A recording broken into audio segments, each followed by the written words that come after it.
Ne te laisse pas influencer par tes malheurs, mais laisse-toi guider par tes rêves. Tel est le message que l'écrivain Abel Kam voudrait envoyer à tous les jeunes Africains qui se battent contre la misère à travers son nouveau roman intitulé « Chronique d'une jeunesse africaine ». Mon inspiration vient de la société qui va mal.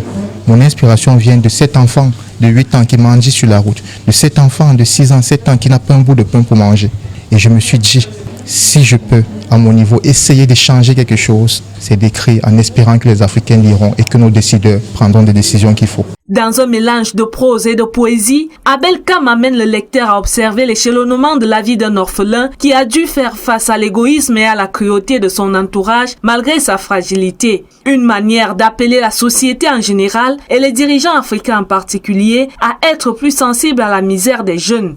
Dans ce roman, nous essayons d'inviter nos autorités à s'intéresser à la jeunesse qui en a vraiment marre, à cette jeunesse qui a vraiment envie d'être prise en considération, à cette jeunesse qui sent qu'elle a quelque chose à offrir et qui n'a juste besoin d'un coup de main.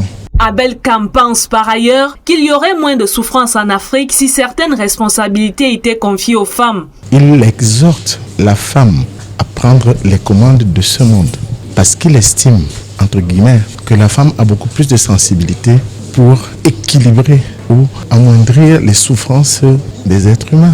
C'est à travers une lecture bien synthétisée d'un tel livre qu'on maîtrise mieux les problèmes de l'Afrique et qu'on trouve ses solutions par des questionnements. D'où l'intérêt de lire le livre de Abel Kam intitulé « Chronique d'une jeunesse africaine ».